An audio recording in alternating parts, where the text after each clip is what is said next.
Assalamualaikum warahmatullahi wabarakatuh. Kami dari kelompok 8 dalam beberapa menit ke depan akan berbagi materi mengenai prosedur akuntansi dalam transaksi anjak piutang dan konversi piutang. Adapun anggota dari kelompok kami yang pertama, Devia Safasal Sabila NPM 142, Nabilah Maulita NPM 075, Zainur Rifai NPM 026 dan Zarah Eka Nursafitri NPM 041. Pengertian anjak piutang. Anjak piutang adalah aktivitas pengalihan atau pembelian piutang dari satu pihak ke pihak lainnya, termasuk urusan penagihan, pengingat, sampai penerimaan pembayaran dari debitur. Menurut OJK, pengertian anjak piutang adalah kegiatan pembiayaan jangka pendek dari pihak ketiga untuk penjual piutang atau klien agar segera menerima pencairan dari dana yang pernah dipinjamkan. Dasar hukum anjak piutang. Di Indonesia, anjak piutang adalah aktivitas keuangan yang dilindungi oleh hukum perdata. Dasar hukum anjak piutang mengacu pada Kepres nomor 61 tahun 88 pasal 2 yang meresmikan anjak piutang atau factoring sebagai salah satu bidang usaha pembiayaan. Pasal tersebut kemudian diperkuat dasar hukum, yaitu Keputusan Menteri Keuangan Nomor 1251/KMK.031/1988 tentang ketentuan dan tata cara pelaksanaan lembaga pembiayaan. Manfaat anjak piutang. Yang pertama adalah memperlancar arus kas perusahaan. Ketika memakai jasa factoring, perusahaan anjak piutang akan membeli seluruh invoice piutang. Dengan demikian, perusahaan akan mendapat pembayaran hutang lebih cepat dari debitur. Yang kedua, memindahkan risiko ke pihak anjak piutang.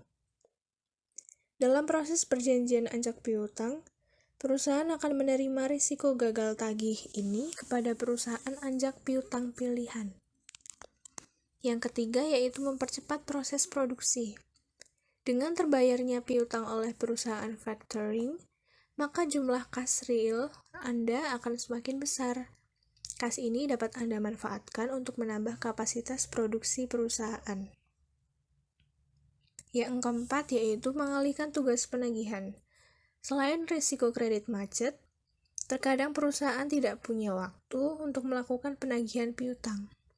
Dengan menggunakan jasa perusahaan anjak piutang, Anda tidak perlu disulitkan dengan proses penagihan karena tugas sudah dialihkan ke jasa factoring.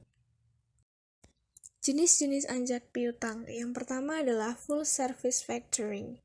Jenis anjak piutang ini menyediakan segala jenis jasa kegiatan anjak piutang, mulai dari penagihan, penerbitan invoice, sampai penerimaan dana dari debitur. Jenis ini juga bersedia menagih segala jenis piutang, mulai dari piutang normal sampai kredit macet atau bad debt.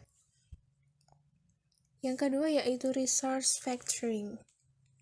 Jenis ini adalah perusahaan anjak piutang yang sedikit sama dengan full service factoring. Akan tetapi, resource factoring ini tidak menerima perjanjian anjak piutang yang menyertakan bad debt atau kredit macet. Penagihan terhadap kredit macet akan tetap dilakukan, namun risiko gagal bayarnya tetap ada di pihak perusahaan klien. Yang ketiga adalah bulk factoring.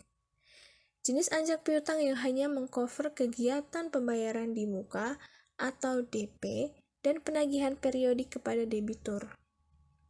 Yang keempat, maturity factoring. Jenis anjak piutang yang satu ini berbeda dengan jenis yang lainnya. Perusahaan anjak piutang menyedia maturity factoring hanya bertindak sebagai pengawas, penata administrasi, dan pelindung kredit saja. Seluruh aktivitas teknis penagihan tetap dilakukan oleh perusahaan klien. Yang kelima yaitu agency factoring. Jenis anjak piutang dengan mengatasnamakan penagihan piutang pada perusahaan lain. Jika menggunakan jasa ini, perusahaan anjak piutang adalah pihak yang namanya digunakan dalam invoice penagihan. Meski demikian, proses teknis penagihan tetap dilakukan perusahaan klien itu sendiri. Yang keenam yaitu invoice discounting factoring, yaitu perusahaan anjak piutang yang hanya menyediakan jasa pembiayaan piutang tanpa penagihan.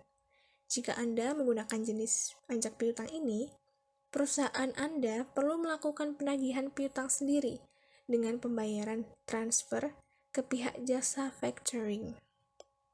Yang terakhir adalah undisclosed factoring. Jenis anjak piutang ini adalah anjak piutang khusus menyediakan jasa proteksi terhadap bad debt atau kredit macet. Perusahaan semacam ini akan menjamin maksimal hingga 80% nominal piutang Anda yang berpotensi menjadi bad debt atau kredit macet. Yang selanjutnya yaitu prosedur pengajuan anjak piutang. Yang pertama adalah mempersiapkan dokumen yang dibutuhkan. Hal ini dikarenakan adanya dokumen digunakan untuk proses verifikasi atau pengecekan dari pihak pemberi pinjaman. Dokumen yang harus disiapkan oleh perusahaan diantaranya KTP pemohon seperti komisaris maupun jajaran direksi, rekening perusahaan, laporan keuangan terutama dalam kurun waktu 3 bulan terakhir. Berkas lain yang harus disiapkan dalam proses anjak piutang adalah surat izin usaha dan nomor induk berusaha, NPWP perusahaan, akta pendirian maupun perubahan badan usaha. Yang kedua yaitu proses verifikasi dan pengecekan data. Setelah segala berkas anjak piutang terpenuhi, langkah selanjutnya adalah menyerahkan proses lanjutan kepada pihak perusahaan pemberi pinjaman. Mereka akan melakukan proses verifikasi dan juga validasi data. Dan yang ketiga adalah penandatanganan dan proses pencairan. Sebelum penandatanganan, baiknya membaca dan memahami dengan cermat kontrak perjanjian terlebih dahulu. Jika setelah membaca dan menganalisis isi perjanjian sudah sesuai, maka bisa melakukan proses penandatanganan perjanjian. Kemudian, pencairan pun dapat dilakukan. Pengertian dan tujuan konversi piutang. Pengertiannya, salah satu penyelesaian pemberesan utang piutang dari kreditor terhadap debitornya, walaupun tidak lepas kemungkinan inisiatif dari debitor. Penyelesaian piutang dapat dilakukan dengan cara litigasi maupun non-litigasi. Tujuannya yaitu mendapat pelunasan dari penjualan harta pailit. Pengertian dan tujuan restrukturisasi. Restrukturisasi adalah sebuah program yang dapat membantu meringankan cicilan utang piutang, salah satunya dengan meminjam pinjaman ke bank sebagai modal memulai usaha. Tujuan dari restrukturisasi ini adalah untuk memperbaiki dan memaksimalisasi kinerja perusahaan.